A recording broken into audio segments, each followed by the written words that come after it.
Eh, kita lihat ke screen dulu ya. Hari ini kita membahas satu kebenaran firman Tuhan.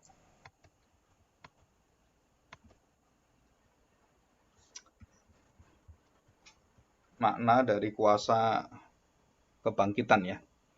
Kebangkitan Kristus yang kita akan rayakan di dalam kuasa pemuliaan, peninggian, dan pemujaan kehambaan Kristus. Jadi ini satu istilah teknis ya.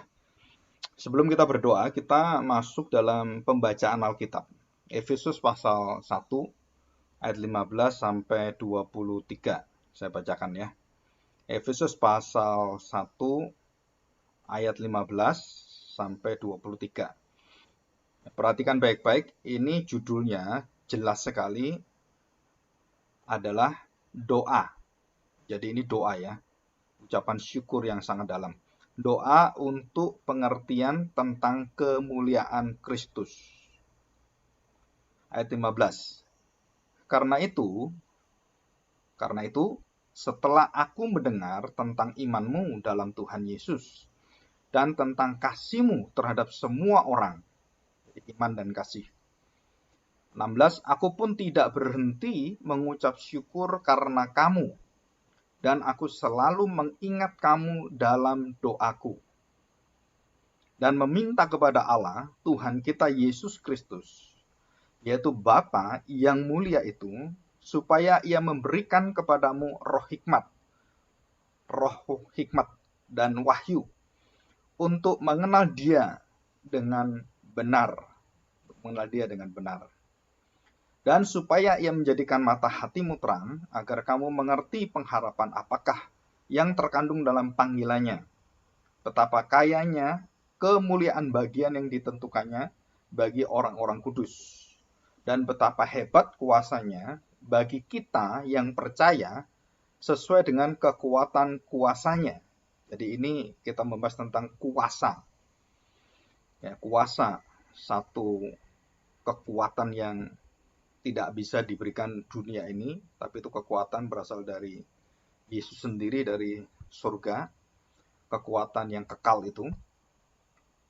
20, yang dikerjakannya di dalam Kristus dengan membangkitkan dia dari antara orang mati dan mendudukkan dia di sebelah kanannya di surga. Dan ini proses kenaikan Tuhan Yesus ya.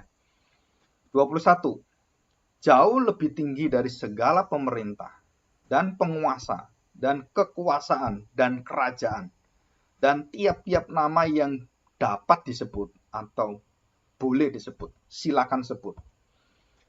Bukan hanya di dunia ini saja, melainkan juga di dunia yang akan datang. 22, dan segala sesuatu telah diletakkannya di bawah kaki Kristus. Jadi takluk, kaki itu takluk, tunduk. Dan dia telah diberikannya kepada jemaat sebagai kepala dari segala yang ada. Terakhir 23, jemaat yang adalah tubuhnya, yaitu kepenuhan dia yang memenuhi semua dan segala sesuatu.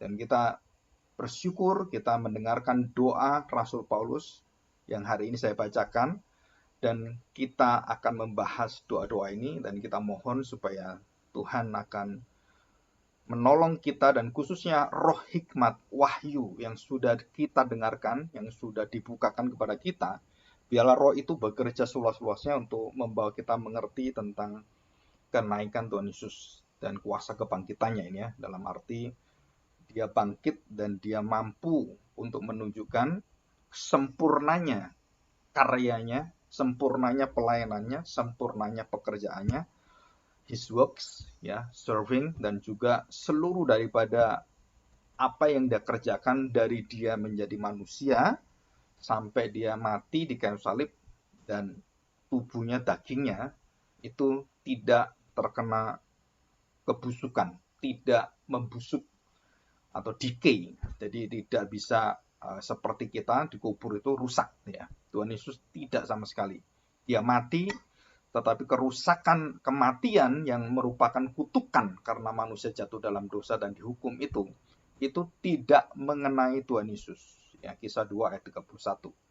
Ya, kita bersyukur bersama-sama, kita buka hati kita dan kita bawa hati kita supaya kita bisa mengenal akan kuasa ini. Ya, mari kita buka hati kita bersyukur.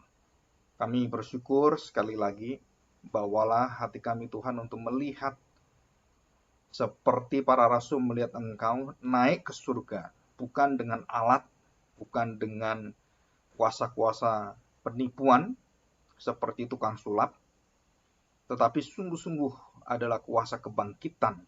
Dan Engkau menguasai jagat, menguasai angin, Engkau menguasai semua gravitasi, dan Engkau kembali ke surga di mana Engkau berada, dan Engkau menduduki tempat yang paling mulia di surga bersama dengan Bapa. Terima kasih Tuhan, kami mohon biarlah Engkau sendiri akan membawa kami, supaya kami betul-betul memahami, mengenal arti kenaikan dan mengalami kenaikan itu dan mendapatkan jaminan kepastian bahwa kami juga akan mengalami hal yang sama seperti Engkau. Kami akan diangkat setelah kami mati dalam tubuh kami dan hancur di bumi ini.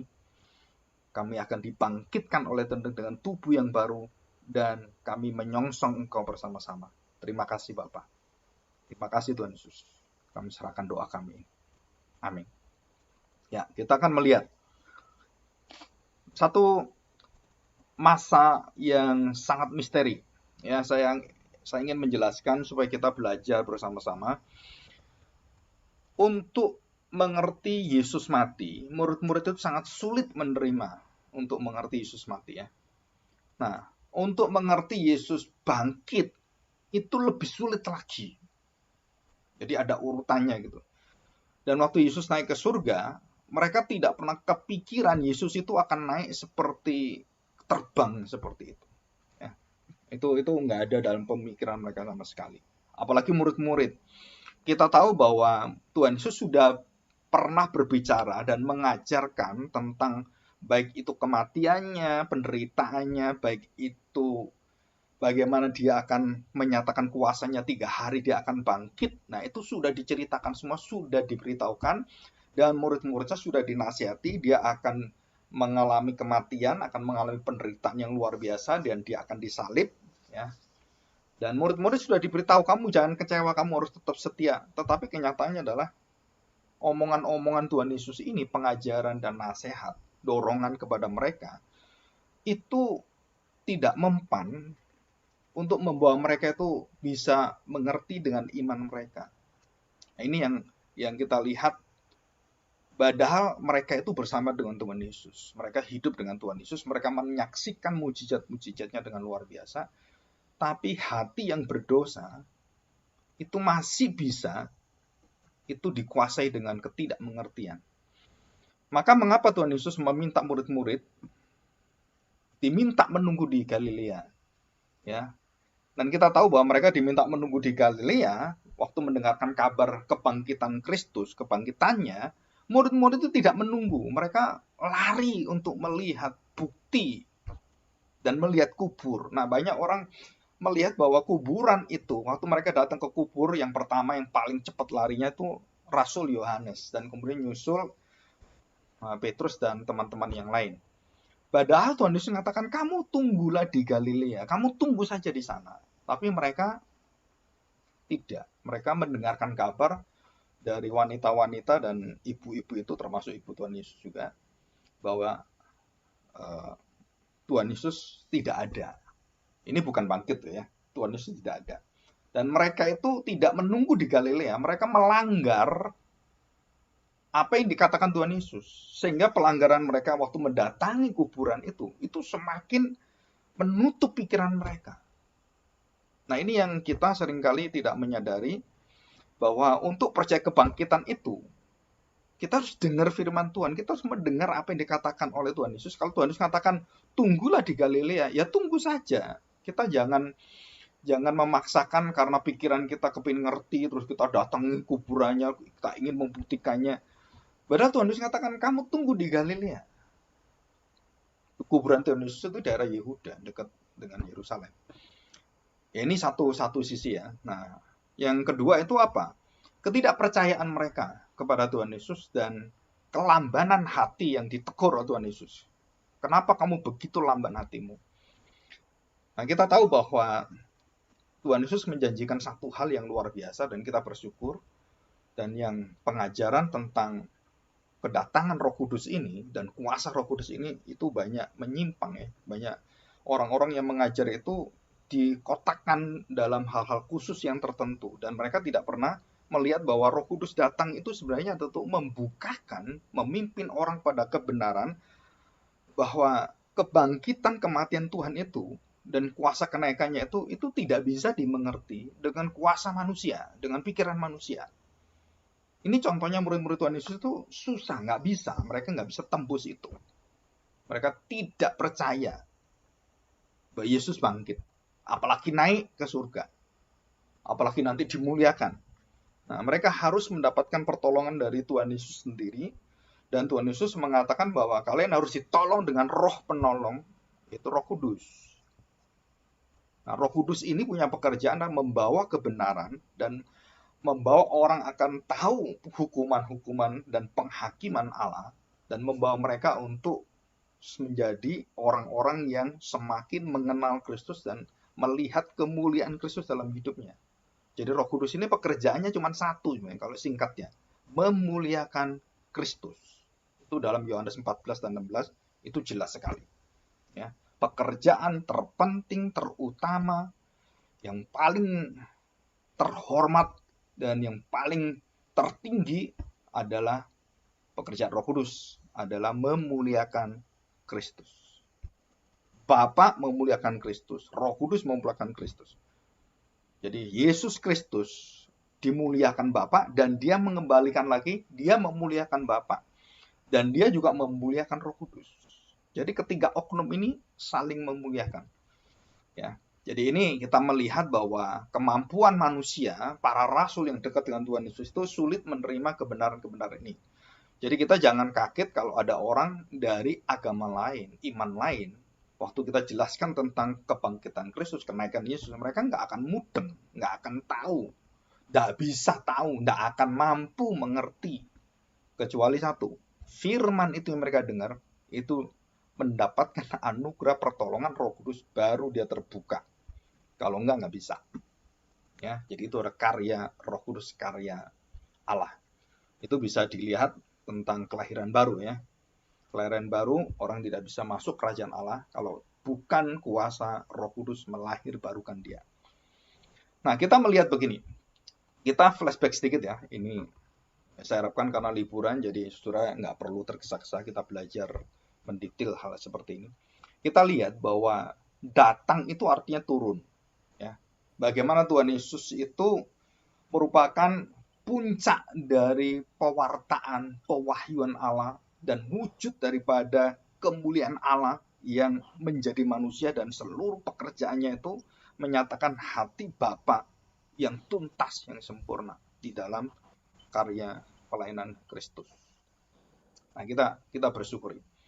Nah, kita perhatikan baik-baik. Waktu manusia jatuh dalam dosa, Allah menurunkan firman-Nya, mendatangkan firman-Nya, datanglah firman Tuhan kepada Nabi Yeremia, kepada Nabi Yesaya, kepada Nabi Yeskiel, kepada Amos dan semua, termasuk kepada imam dan semuanya. Dan Tuhan bukan hanya memberikan nabinya, Tuhan juga memberikan Tauratnya, dia turunkan Tauratnya. Dan bukan hanya itu, Tuhan memberikan api kemuliaannya untuk menyertai bangsa Israel. Dan bukan hanya 40 tahun, sampai sekarang ini itu membawa satu kemuliaan besar. Ya, saya baru melihat satu video barusan tadi pagi. Itu Yerusalem digempur puluhan senjata itu ya, dibom, ya, ditembak dengan nuklir, bukan nuklir itu kayak torpedo gitu ya. Wah, banyak sekali. Waktu saya lihat itu, wah ini kalau kita diserang gini mati kita. Kenapa? Ya gimana mau lihat itu serangannya tuh, wah 1 menit itu bisa itu peluru kendalinya tuh besar-besar itu dan menyerang kota Yerusalem. Dan kota Yerusalem ini itu dilindungi oleh Tuhan dengan kecanggihan pemikiran orang-orang yang hebat dari Israel yang ahli senjata, itu bisa menembak semua itu 100%. Jadi semua itu belum sampai ke sini ditembak buat dan puluhan dan nggak tahu bisa ratusan itu peluru kendali yang nyala malam itu seperti itu ditembak dengan kuasa Allah menyertai kepintaran dan memberikan kepada bangsa Israel. Dan itu ada di video, sudah lihat ya. Jadi coba perhatikan, Saudara. Jadi Allah itu sampai hari ini itu punya belas kasihan sangat tinggi pada bangsa Israel sampai akhir zaman sebenarnya. Ya. Jadi Taurat, nabi-nabi, penyertaan Allah, kemuliaan Allah berita kepada mereka, bahkan malaikat pun didatangkan oleh Tuhan untuk apa? Menyatakan satu kasihnya, satu penyertaannya, satu janjinya, satu perjanjian dan jaminan dia. Ya. Nah, kita akan melihat lebih singkatnya itu adalah waktu perjanjian baru. Tuhan Yesus waktu lahir, malaikat didatangi dengan kuasa surgawi dan diminta untuk malaikat datang ke bumi menyatakan bahwa Kristus adalah Mesias. Dan kita bisa lihat gembala-gembala didatangi oleh kur yang indah dari surga. Orang-orang Majus didatangi dengan wahyu umum supaya mereka datang pada raja di atas segala raja. Dan bukan hanya itu, mulai dari Maria, Yusuf, Zakaria, Simeon itu datang ke bumi. Didatangi dengan malaikat. Dan mereka diberitahu tentang Mesias. Dan bukan hanya itu saja. Tuhan Yesus mendatangkan Musa dan Elia. Jadi ini semua turun ya, turun dari Allah ke bawah. Nah, tidak pernah ada satu manusia yang naik ke surga itu diterima oleh Bapa, diterima di surga. Nah, dikatakan di dalam firman Tuhan, pintu Mazmur pasal 2 itu, ya, Roma 16 ayat 25, itu nanti dibaca aja dulu. Pintu surga yang tertutup berabad-abad itu akhirnya terbuka. Dan terbuka bukan menerima Musa, bukan menerima Abraham, bukan menerima Ayub, bukan menerima Daud, wah apalagi Daud ya, Salomo, wah ya nggak mungkin gitu. Nah, saudara menerima siapa? Pintu yang berabad-abad, pintu kemuliaan kekekalan itu hanya menerima manusia yang tidak berdosa. Dan pintu itu yang dibuka Tuhan Yesus waktu dia naik ke surga. Jalur itu dibuka Tuhan Yesus. Nah, saudara kita tahu bahwa ini adalah penjelasan secara teologis sebenarnya. Jadi kenapa Yesus harus mati dan dia harus bangkit dan dia harus naik ke surga dan dia didudukkan di sebelah kanan Allah Bapa. Nah, sebelumnya apa belum duduk? Apa belum berkuasa? Kekal. Kekuasaan Tuhan Yesus kekal. Tetapi bersama-sama dengan manusia berdosa dan semuanya, dia akan mengubahkan langit dan bumi baru itu. Nah, ini prosesnya itu seperti ini. Nah, kita tahu ya, kuasa itu luar biasa sekali.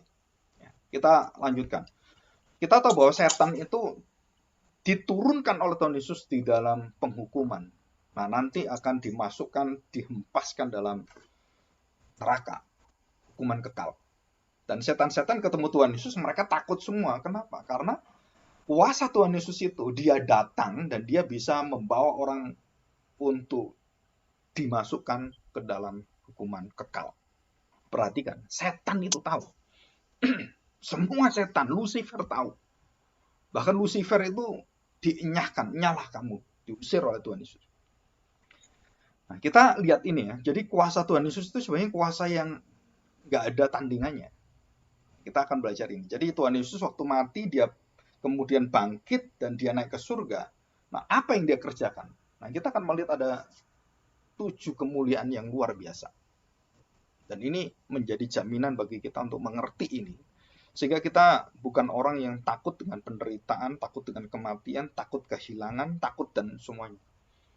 Walaupun kita manusia menderita itu pasti kita ya bertanya pada Tuhan banyak hal. Kita berdoa juga, kita mengapa seperti ini, kita bergumul dalam doa. Ya, tetapi saudara harus tahu bahwa Roh Kudus itu ditanamkan dan implanted ya.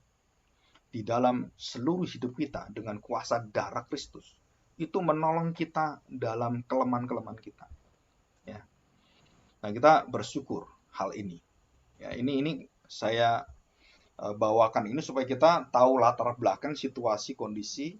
Jadi mereka itu murid-murid itu sampai terakhir Tuhan Yesus menampakkan diri, mereka itu belum percaya, saudara, bahwa Yesus itu tidak mati, Yesus itu bangkit.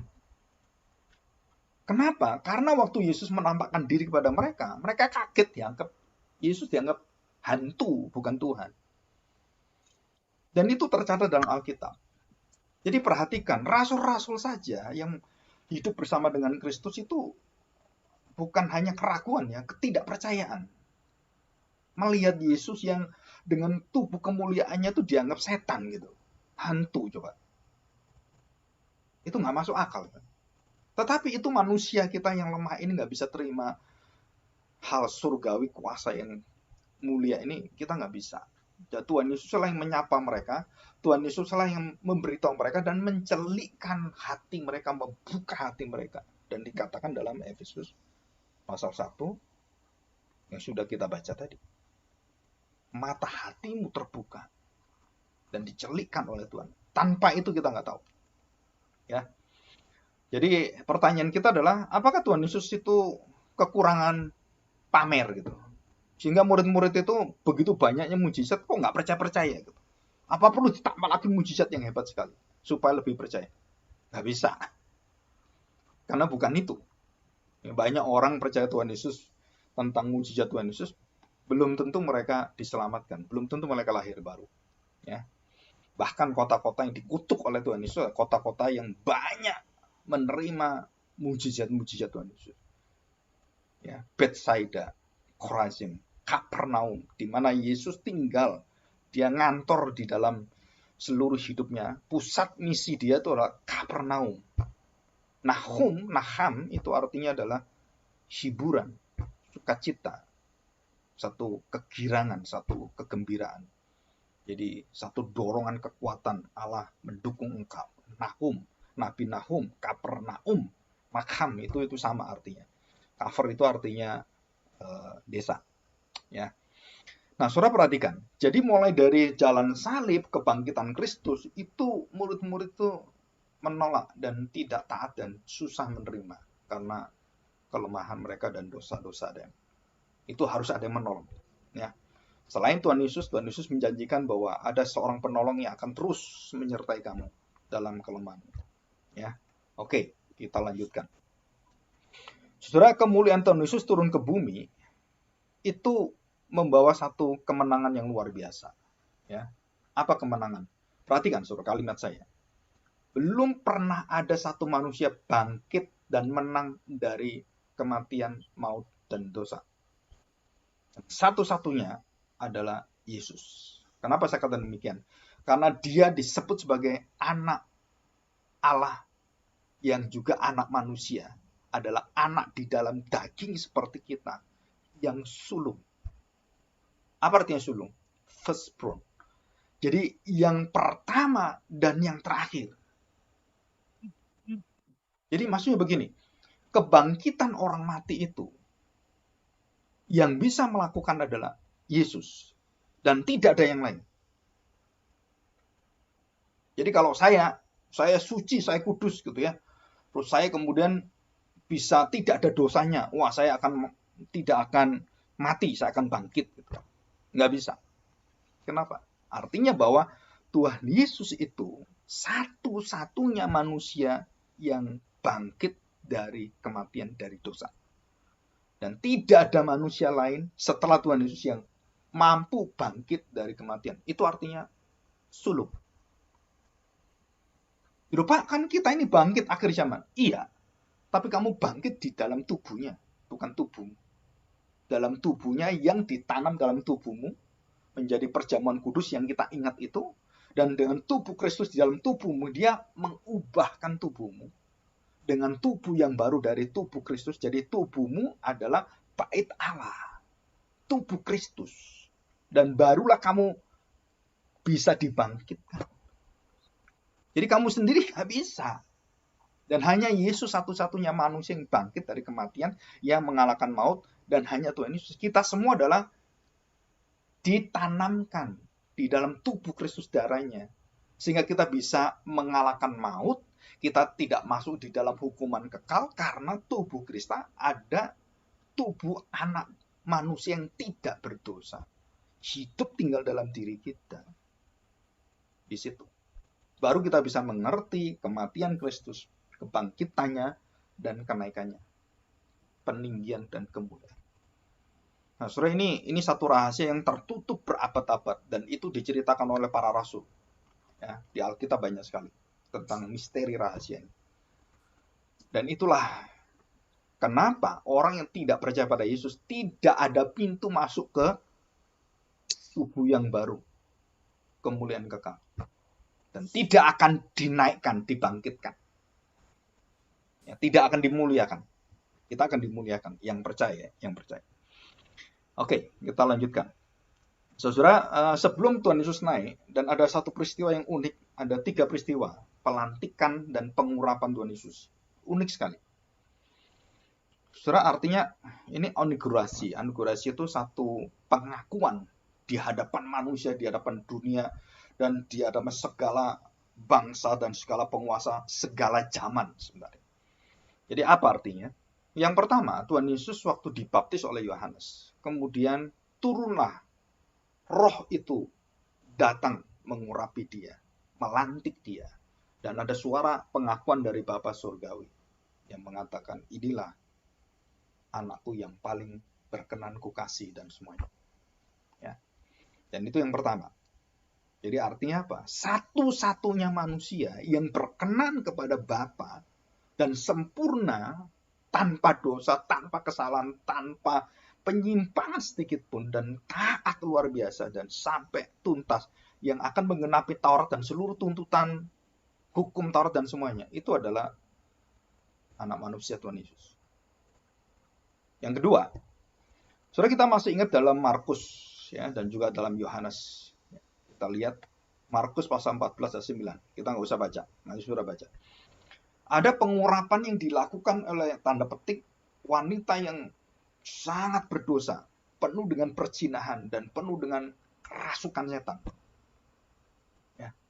Nah, wanita ini dituliskan beberapa kali ya dalam Alkitab, dan kita nggak bisa memastikan ini Maria Magdalena atau bukan, kita nggak tahu. Tapi ada yang sisi lain ini Maria Magdalena, dan kita nggak persis tahu karena namanya nggak ada. Nah, kita nggak usah mempermasalahkan itu. Nah, saudara perhatikan. Dalam Markus tadi dan juga dalam Yohanes pasal 12 ayat 7, wanita ini itu sudah percaya pada Tuhan Yesus.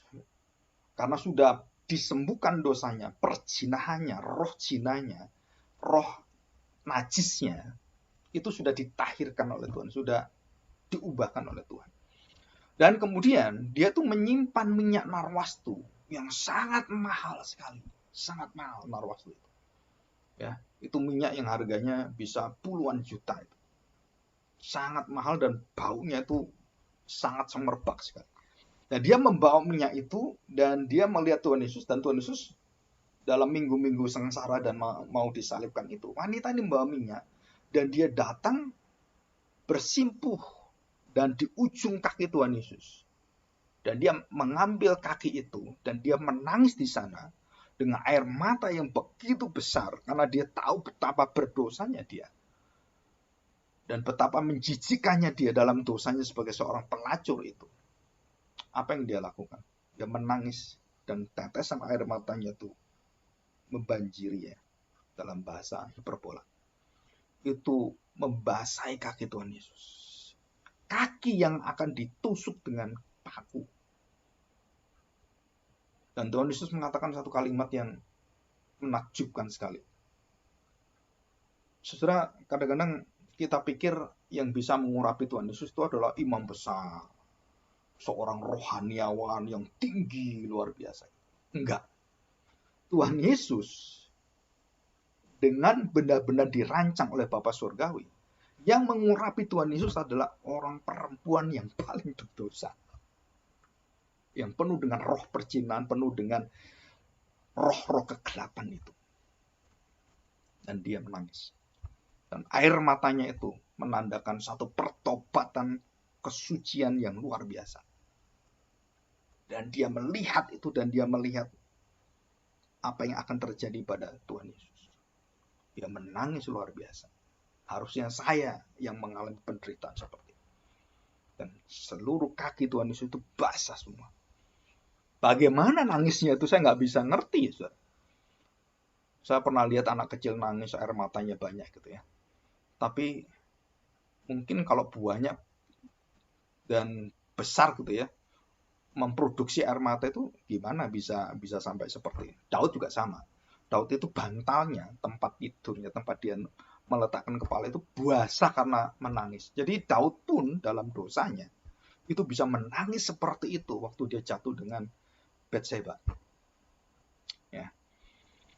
Nah, apa yang terjadi setelah dia mengurapi kaki Tuhan Yesus dengan air mata dan kemudian menyekat dengan rambutnya?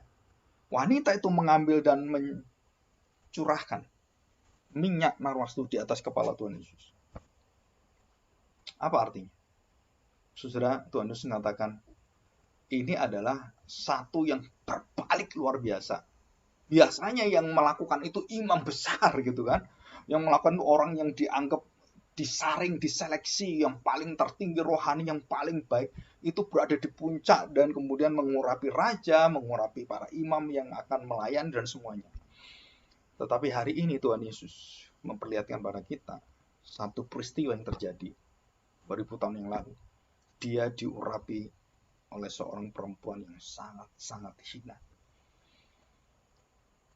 Kenapa dia mau?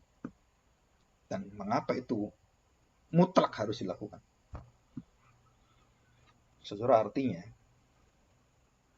bahwa Tuhan begitu cinta dengan orang berdosa bertobat dan diberikan hak oleh Tuhan untuk mengurapi dia. Dan ini adalah satu hati yang bukan hanya rendah hati, saudara. Satu hati yang begitu dalam, dia menerima manusia sampai kepada yang paling ujung, yang paling bawah, yang paling intip. Jadi paling dasar dosa yang terletak, yang boleh dikatakan yang paling bodoh. Dan itu yang dipakai Tuhan untuk mengurapi dia. Dan jangan lupa, saudara, waktu di kayu salib, penjahat yang sebelah Tuhan Yesus, kiri atau kanan kita nggak tahu. Tetapi banyak kan kanan itu baik gitu ya, tapi nggak ada. Nah, penjahat sebelah Tuhan Yesus itu diberitahu oleh Tuhan Yesus, hari ini juga kamu akan bersama aku di surga. Tuhan milih siapa? Milih penjahat yang sudah disalib itu kalibernya penjahat itu udah nggak bisa diampuni. Penjahat yang harus dihukum mati. Kejahatannya sudah nggak karu-karuan. Tapi Tuhan mengatakan pada penjahat itu, kamu bersama aku di surga. Apa artinya nih? Luar biasa. Tuhan memberikan kesempatan waktu dia turun sampai yang paling bawah. Ini juga ada khotbah saya tentang arti Tuhan turun dalam beberapa tahap. Ya, nanti lihat aja di YouTube. Nah, sekarang kita melihat. Jadi pengurapan yang terakhir itu adalah Nikodemus dan Yusuf Arimatea. Waktu kapan dia menjadi mayat? Dia mati. Meminta kepada raja atau kaisar supaya diizinkan mengambil mayat Tuhan Yesus. Dan apa yang dilakukan? Nikodemus membawa minyak mur untuk mengurapi tubuh Yesus. Saudara, ketiga peristiwa ini sebenarnya maknanya sangat indah dan sangat luas dan sangat dalam karena berkaitan dengan ritual orang-orang Yahudi semua. Ya, nah, kita harus tahu itu. Nah, artinya apa? Bahwa Tuhan Yesus dipersiapkan bahwa dia akan dilantik, akan mengalami suatu kuasa kemenangan di atas segala kegelapan dosa dan semuanya. Dan itu artinya pengurapan. Dia menerima itu. Dari sejak dia pertama pelayanan sampai terakhir dia masuk dalam kuburan, dan dia sebelum masuk dia diminyaki. Ya, ini semua artinya adalah persiapan kemenangan, kebangkitan, dan kenaikan pemuliaan Kristus. Ya, glorification. Dan itu luar biasa sekali. Ya, kita akan lihat sekarang. Apa makna daripada Yesus naik ke surga? Yang pertama. Jadi, orang kalau dari bawah turun, Yesus turun menjadi manusia, terus dia kemudian hidup sama manusia, dia dihina dengan luar biasa, dan dia dihina bukan hanya dirinya, bahkan tempat di mana dia berasal pun dihina. Oh, kamu orang Nazaret ya? Oh, Nazaret kamu. Dianggap orang yang kota deso, yang terbelakang seperti itu. Jadi ada satu stigma bahwa kampung Yesus itu adalah kampung yang ya orang-orang bawahan gitu. Jadi dia bilang, oh kamu dari Nazaret. Jadi artinya Jesus from Nazaret itu bukan kita bangga, saudara. Itu adalah tempat di mana itu hinaan Nazaret itu sebenarnya ya. Atau kamu dari Galilea? Apa kamu dari Galilea? Nikodemus disindir. Apa kamu dari Galilea? Kota orang-orang nelayan yang bawahan seperti itu, yang ya rakyat seperti itu. Kita ini orang-orang Farisi. Dia ditanya, apa kamu juga berasal dari Galilea? Dalam pengadilan agama. Ya, Nikodemus ditanya seperti itu. Nah, saudara, artinya yang pertama adalah maut dan hukuman kekal itu dilenyapkan oleh Tuhan. Ditaklukkan, ditelan. Nah, istilah ditelan itu artinya apa? Satu ungkapan, satu bahasa yang sebenarnya ditelan itu dimasukkan dan dibawa. Jadi arti ditelan itu kalau dimakan gitu kan, udah nggak ada lagi. Dan dia kalahkan dengan tuntas dan total. Menyeluruh, kalau saya mau bahasa itu ya. Jadi ditelan itu artinya menyeluruh, sudah tidak ada lagi kuasa-kuasa sisanya, semua betul-betul waktu Yesus menderita dan dia mati 3 hari dan dia bangkit itu dikalahkan semua. Dan waktu dia naik ke surga, dia menyatakan bahwa hai maut, engkau sudah dikalahkan. Engkau sudah tidak berkuasa lagi. Jadi kuasa hukuman maut yang membawa orang itu akhirnya meninggikan diri, berhala, dalam hukum Taurat yang pertama, tiada Allah lain selain daripada Allah sendiri. Maka kamu harus menyembah dia, dan Allah itu cemburu. Kalau kamu menyembah Allah lain, dia akan membinasakan kamu. Nah, saudara, Tuhan Yesuslah manusia yang sulung, manusia yang pertama yang mengalahkan maut. Dan tidak ada manusia lain, dan tidak ada manusia selanjutnya yang bisa mengalahkan maut. Jadi hanya satu anak manusia, Tuhan Yesus. Itu yang pertama. Ya. Jadi dia berasal dari kehinaan, dia kemudian dimuliakan, ditinggikan. Yang kedua, perhatikan saudara, ada istilah melintasi langit. Tuhan Yesus melintasi langit. Langit itu dalam tradisi Yahudi ada 3 tingkatan langit. Dan ada yang di bawah bumi, itu orang-orang yang binasa sebenarnya, yang di bumi yang binasa. Istilah orang yang dibuang ke dalam lubang yang dalam itu kebinasaan. Ratap, kertak, gigi, tangisan itu kebinasaan. Nah, saudara, Tuhan Yesus itu melintasi 3 langit. Artinya melintasi itu tuh menguasai, menduduki, dan memerintah. Ya. Jadi 3 langit itu, 3 langit lapisan itu di bawah kerajaan itu semua di bawah kuasa dia. Nah, saudara, melintasi 3 langit itu artinya bukan seperti sampai ini Henok, bukan seperti Elia naik ke surga, bukan, saudara. Melintasi ke 3 langit itu artinya mengalahkan kuasa-kuasa yang ada di langit yang pertama, di langit kedua, dan di langit yang ketiga itu di mana Allah yang bisa mendudukinya itu tidak ada satu manusia yang bisa menduduki tempat di mana bersama dengan Allah, dan tidak ada satu manusia pun yang boleh bersekutu dengan Allah karena manusia akan binasa, dan hanya satu manusia yang tidak binasa itu menghadap Bapa, yaitu Sang Anak. Dan melalui Anak inilah kita tidak mati ketemu dengan Bapa nanti. Dan dia adalah pengantara kita, tameng kita, perisai kita. Kalau tidak, tanpa Kristus kita melihat Bapa, kita langsung binasa. Tidak mungkin. Ya. Jadi artinya adalah Tuhan Yesus menguasai seluruh jagat alam semesta, langit-langit, segala langit. Jadi ada orang bertanya pada saya, Pak, saya masih ragu-ragu dengan kalau saya mati gimana, Pak? Saya ini masuk surga atau masuk neraka? Saya katakan, kamu belum percaya Tuhan Yesus. Lu, saya percaya, Pak. Loh, kalau kamu tahu Tuhan Yesus mengatasi, melintasi, dan menguasai, dan memerintah dengan berdaulat, segala langit tunduk kepada dia. Kamu nggak perlu lagi tanya. Kalau kamu percaya Tuhan Yesus, kamu akan berada bersama dengan dia di surga. Melintasi segala hal ini. Jadi nggak usah ragu lagi, Pak, saya masuk surga atau enggak? Nggak usah, saudara. Kenapa? Nah, sudah dijamin oleh Tuhan. Ya, yang ketiga, saudara perhatikan, pintu gerbang yang ditulis oleh para penulis ayat atau kitab suci yang ada dalam Perjanjian Lama, mulai dari Daud, para nabi-nabi gitu ya, ada satu pintu rahasia yang mereka tidak bisa masuk karena sudah di stop. Nah, kita ingat ini pada Taman Eden, Taman Firdaus. Waktu manusia jatuh dalam dosa, manusia diusir keluar. Ya. Diusir keluar. Dan kemudian ditutuplah pintu itu oleh kuasa malaikat dengan pedang yang menyala. Dan tidak ada satu manusia yang masuk. Ya. Untuk apa? Mengambil kuasa kekal, hidup kekal dari buah yang kekal itu, pohon yang kekal yang di surga itu. Buah kehidupan, pohon kehidupan. Yang akan menyembuhkan bangsa-bangsa. Nah, tidak ada satu orang yang bisa masuk karena pedang itu menyala-nyala.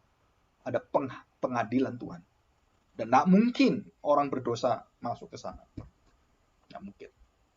Dan perhatikan, pintu gerbang yang kekal itu akhirnya bukan diterobos oleh Tuhan Yesus, tapi menyambut. Jadi kalau rajanya datang itu, malaikat-malaikat itu bukan ayo buka gitu, enggak, mereka menyambut waktu rajanya datang. Itu ya kita tahu lah, kalau kita di tentara, di angkatan laut atau apa, kan ada upacara. Jadi mulai dari kematian, mulai dari pengangkatan itu, kalau tentara mati kan juga gitu kan, ada diangkat, jerek, tembak ke atas, doror seperti itu.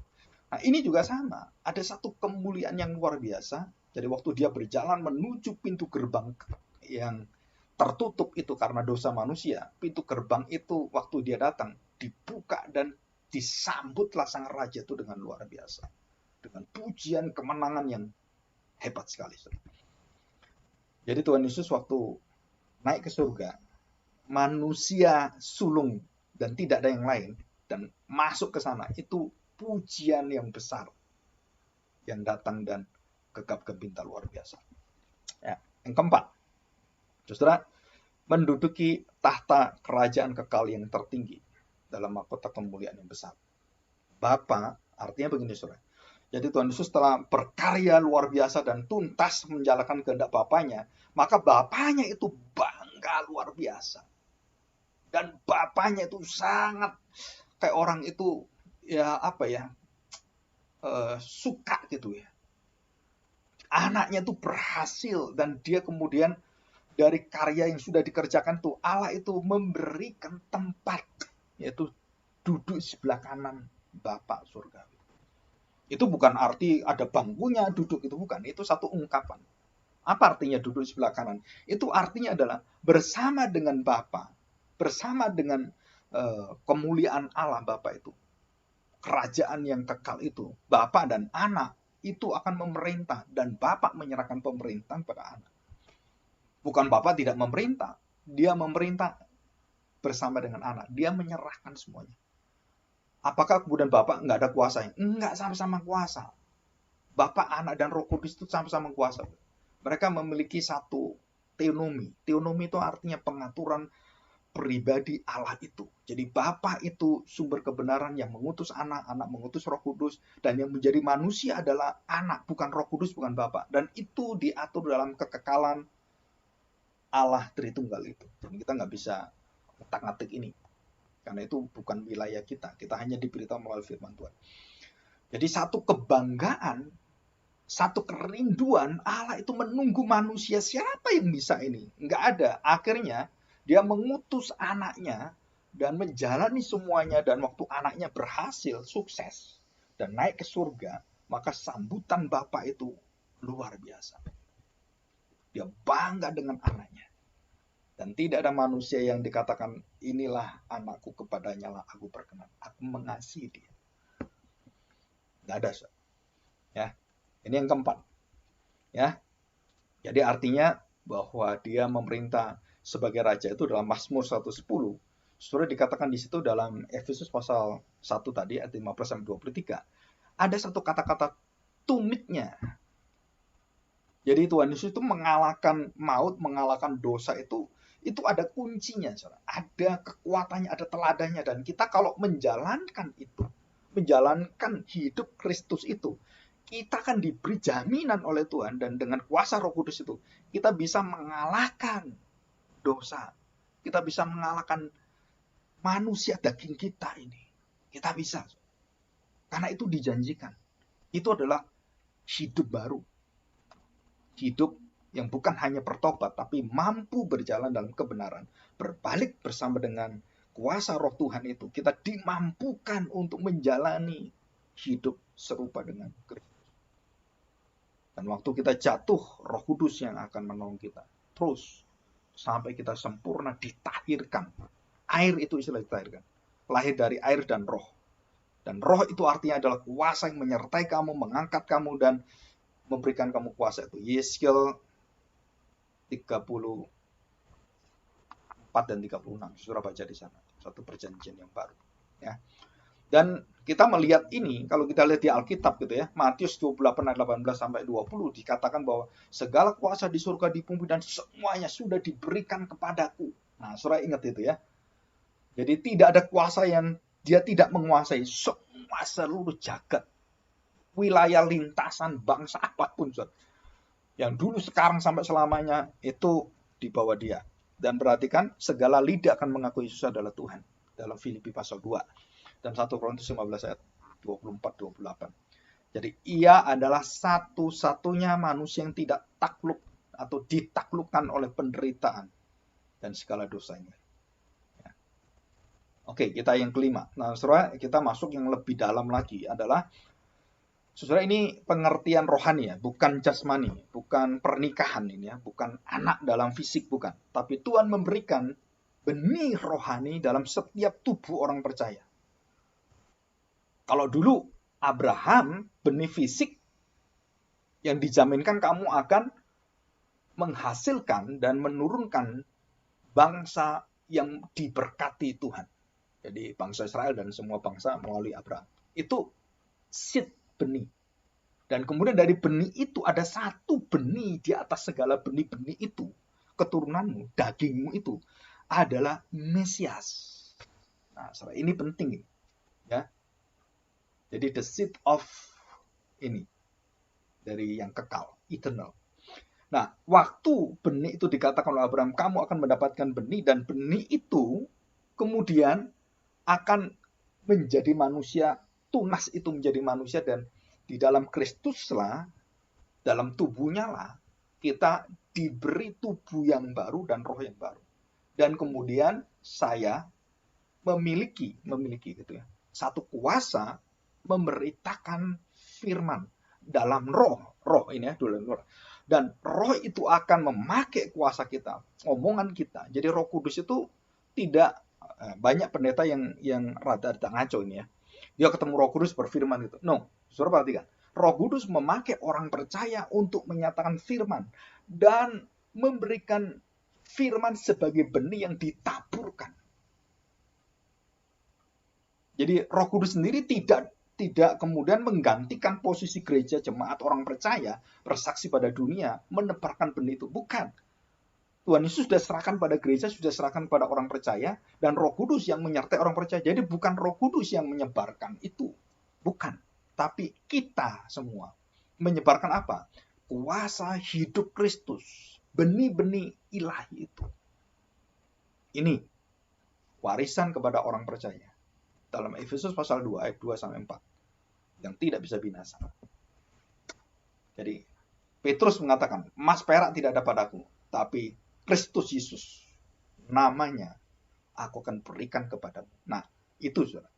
Jadi benih-benih kebusukan manusia yang mati dalam dosa itu akan diganti dengan satu benih. Jika engkau percaya kepada kuasa orang-orang yang disertai oleh Roh Kudus, orang-orang disertai dengan firman dan dia memberitakan, menyaksikan itu dan kamu menerimanya dan Roh itu membuka hatimu, maka benih kebinasaan, maut itu tidak menimpa kamu lagi. Di dalam nama Tuhan Yesus Kristus. Nah, saudara bisa baca itu dengan teliti dalam Roma pasal 8. Saya tidak membahas ini. Ya, Roma pasal 8. Saudara baca baik di rumah. Yang keenam, maka setelah orang menerima itu, apa yang terjadi? Saudara, terjadi satu transformasi dalam hidup. Orang percaya ke orang yang tidak percaya menjadi percaya, dan itu menjadi satu kegenapan akhir zaman nanti. Dan berapa jumlahnya ditentukan oleh Tuhan. Nah, kita nggak tahu berapa sampai terakhirnya itu Yesus datang. Nah, seluruh transformasi orang-orang percaya itu akan membawa kemuliaan Allah. Dan saudara tahu, waktu Yesus datang, tubuh kita semua dimuliakan. Jadi yang masih di kuburan, yang dibakar, yang semua itu diubahkan. Nggak tahu bagaimana dengan kuasa Tuhan. Dari bumi ini, tubuh kita itu terangkat semua. Dan roh kita bersama dengan tubuh itu menyatu lagi. Menjadi manusia yang bersama dengan Allah kekal. Manusia baru yang tidak bisa dikalahkan oleh maut. Baik roh saya, baik tubuh saya yang kembali hidup bangkit itu dengan kuasa kebangkitan Kristus, itu memiliki tubuh yang baru, roh baru, dan semua menjadi satu dan membentuk apa? Satu bumi dan langit yang baru. Ini rahasia yang luar biasa dalam kitab Wahyu. Jadi dalam tubuh kita tidak ada perkabungan, tidak ada sakit penyakit, dan tidak mungkin lagi kita bisa melawan Tuhan, karena kamu akan diberikan dalam Yeremia 31 dan 33. Kamu akan diberikan hati yang baru, roh yang baru, jiwa yang baru, tubuh yang baru, dan kamu tidak mungkin lagi mengeraskan hatimu. Kamu akan dilembutkan, kamu akan menjadi taat. Dan itu sempurna. Nah, saudara, itu adalah pemulihan. Siapa yang melakukan ini? Tuhan Yesus. Dan melalui Roh Kudus membawa kita akan dimuliakan sama. Ya. Nah, sekarang yang terakhir. Nah, saudara, yang terakhir. Jadi kepala gereja, ia adalah kepala gereja. Ia mengubah tubuh orang percaya, membangkitkan tubuh orang percaya. Dan saudara tahu, yang terakhir adalah satu kemuliaan yang besar itu akan dipertontonkan Tuhan kepada seluruh jagat semesta ini dalam penghakimannya. Dan kemudian waktu Yesus datang, saudara, itu akan ada satu kemuliaan yang luar biasa, dan itu disebut sebagai ia adalah kepala dari segala sesuatu, dan segala sesuatu bergantung pada dia, dan semuanya akan mewujud memuliakan dia. Dan tubuh kita semua akan menerima jaminan yang kekal itu bersama dengan Tuhan. Nah, saudara, jadi gereja Tuhan itu sebenarnya punya kuasa yang luar biasa. Ya, kuasa luar biasa. Kuasa apa itu? Ya. Kuasa apa yang luar biasa itu adalah, saudara, bahwa gereja Tuhan akan memiliki kuasa seperti Kristus. Dan kita akan menjadi Kristus yang hidup dalam diri kita. Dan kemudian, saudara, seluruh daripada hidup kita ini tidak terhentikan dengan kematian, dengan dosa, dengan apapun. Seperti bangsa Israel pernah dijanjikan oleh Tuhan. Dan kita adalah Israel yang baru. Bukan secara fisik, tetapi secara roh di dalam Kristus. Dan Israel yang fisik juga akan menjadi Israel yang roh jika percaya Kristus. Dan itu disatukan menjadi satu kerajaan yang kekal selama-lamanya. Dan dia akan memimpin selama-lamanya. Dan itulah puncak tertinggi kemuliaan bersama dengan Tuhan Yesus. Ya, jadi kita bersyukur sekali. Nah, sekali lagi, saudara, ini adalah satu iman kepercayaan yang hanya bisa dimiliki orang-orang yang sudah menerima air dan roh kelahiran baru. Tanpa itu, saudara-saudara nggak akan bisa menerima, saudara nggak akan bisa mengerti, dan nggak mungkin dimengerti oleh siapapun. Dan saya punya teman seorang hamba Tuhan yang sangat-sangat senior sekali. Bahkan menolak tentang adanya kesatuan kemuliaan bersama dengan orang-orang percaya. Ada yang menolak dari sisi bahwa kita itu tidak akan bersatu, kita masing-masing. Ada yang tidak percaya dengan kebangkitan Kristus karena kalau ada orang yang dibakar, orang itu tidak bisa percaya, dan kalau dibakar nggak masuk surga. Setelah itu semua adalah pikiran-pikiran kita yang sangat terbatas. Kenapa? Karena banyak orang-orang yang mengalami hidup dalam tubuhnya, baik penyiksaan, baik dibakar, baik digaji, baik dibom, baik. Saudara, itu bukan perkara kita mati, kita akan tidak mampu menerima tubuh yang kebangkitan itu, saudara. Tapi tubuh kebangkitan itu memampukan semua tubuh yang sudah terurai. Kalau semua itu menjadi satu unsur karbon sebenarnya. Karbon, saudara. Dalam unsur kimia yang paling asali adalah karbon semua. Saudara, itu akan diwujudkan dan Tuhan sangat mudah. Dia bisa menciptakan dunia ini, dia bisa menciptakan manusia. Apalagi dia cuma mengambil dari semua yang ada dikembalikan dan mendapatkan satu wujud manusia, tubuh yang baru dan bersama dengan roh kita. Dan siapa yang bisa kerjakan itu? Hanya Tuhan Yesus. Dan itulah puncak tertinggi dari pemuliaan Tuhan. Kita akan bersatu dengan Bapa dan kita akan bersatu dengan Kristus bersama dengan Roh Kudus, dan kita bersama-sama dalam kemuliaan yang kekal. Jadi kita bersyukur kalau kita berpikir bahwa banyak orang-orang yang akan melihat itu, dan jika mereka tidak mengerti janji dan kuasa kemenangan Kristus, kenaikan dia ke surga, dan tidak mengakui kebangkitannya, maka iman kita adalah sia-sia. Ya, 1 Korintus 15 ayat 14 dan 17. Jelas, jika kamu tidak percaya kepada kebangkitan, otomatis kamu tidak percaya kepada kenaikan, tidak percaya kepada Yesus duduk di penghanan Allah Bapa, dan kamu hanya percaya Yesus mati dosa-dosamu, dan kamu menerima Tuhan Yesus karena kamu percaya dosamu diampuni, tapi kamu tidak pernah hidup bersama dengan Tuhan dalam kebenarannya, dan kamu bisa mengalahkan dosamu, kamu bisa mengalahkan seluruh kebiasaan, kamu bisa mengalahkan segala kebejatan dan kenajisan dirimu, maka kamu tidak mendapatkan jaminan. Dan itulah kuasa kebangkitan dan kenaikan Tuhan. Kita akan mendapatkan itu. Mari kita berdoa bersama-sama. Tuhan berkati kita dan kita bersyukur kepada Tuhan. Mari kita berdoa. Bapa yang baik, kami bersyukur di hadapan-Mu.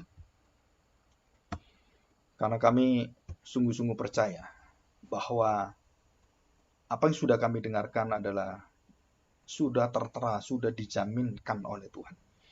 Bahkan sebelum Tuhan Yesus menjalani semuanya, Engkau sudah mengatakan ini, dan Engkau sudah mengajarkan kepada murid-murid. Bahkan setelah kematian pun dan jauh ke depan, bagaimana Engkau menjamin kami? Firman-Mu sudah mengatakan, maut tidak akan menguasai Engkau lagi. Dosa, segala sakit penyakit. Banyak orang bertanya, Tuhan, saya masih sakit. Betul, kematian, sakit penyakit seperti Lazarus, orang yang lumpuh, akan dibereskan oleh Tuhan. Dan kita percaya bahwa janji itu yang sempurna akan bersama-sama dengan kita. Pada waktu Tuhan mengangkat kita, memberikan suatu transformasi tubuh yang baru selama-lamanya. Terima kasih Tuhan. Sehingga kami waktu hidup ini, kami tidak lagi bertanya, kenapa Tuhan tidak menolong kami, tidak menyembuhkan kami? Karena Engkau juga mati menderita, dan Engkau menyatakan, Engkau bisa mengalahkan maut.